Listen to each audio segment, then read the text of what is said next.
Welcome to Sketchbook study page of yellow crocus flower, but first let's get back in time.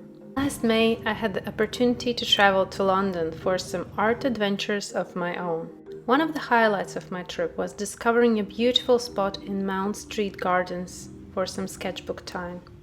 Look at this astonishing Canary Island date palm tree. I even found a photo how it looked many years ago, and look at this beauty now.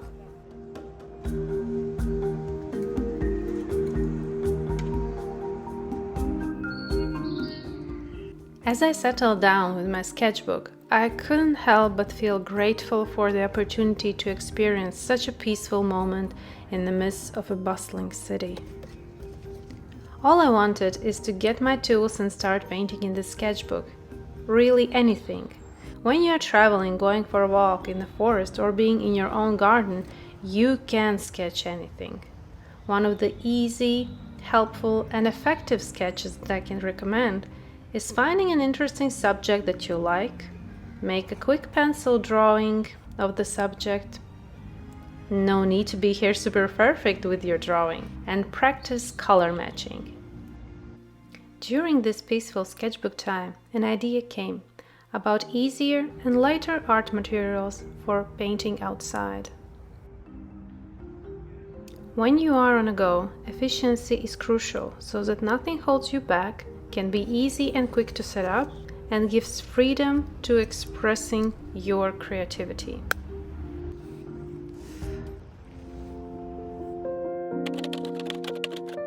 Returning to this moment, 1 year later, I'm in my garden and matching colors with yellow crocus flower. Creating sketchbook took me half of the year, and this mini travel mixing palette another few months. Creating something new takes a really long time, even if it's small.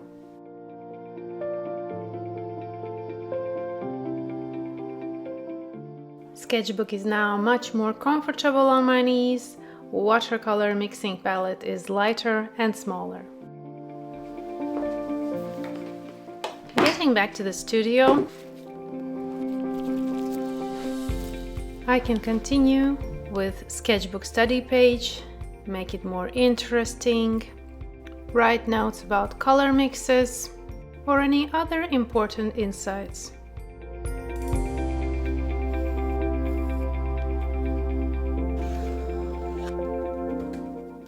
One way to add interest to your sketchbook pages is to include detailed notes about your thought process, inspirations, and observations. By writing down your ideas and observations, you can capture the story behind your artwork and create a more complete picture of your creative process. These notes can also serve as a reference point for future work, helping you build upon previous successes and avoid past mistakes.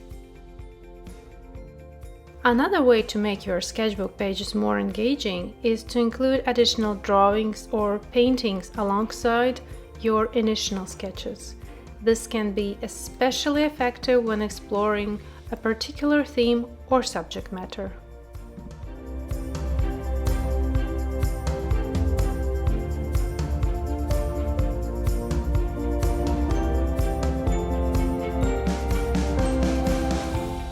In the sketchbook, you don't need to be super precise, super accurate.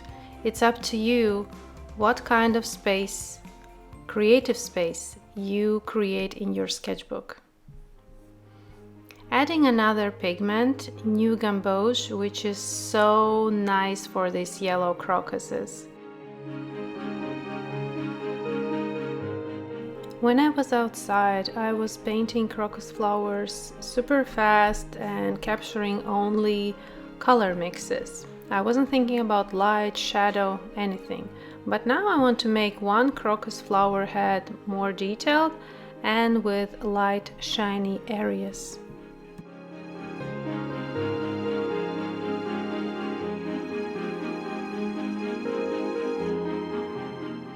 Adding some additional details for crocus flowers that I already painted outside. To make this sketchbook page more interesting and detailed about the subject, I added also graphite study. And for the graphite study, I need a fixative. No. Never do fixative spray in the room, in the studio, in the house. Better go outside, then you can spray it to seal your graphite work.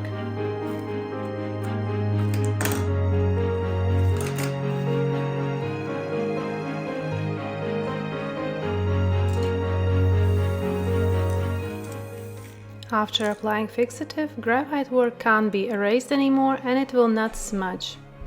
I really liked how the graphite was in this composition with yellow crocus flowers, so I decided to draw another view of crocus flower with graphite pencils.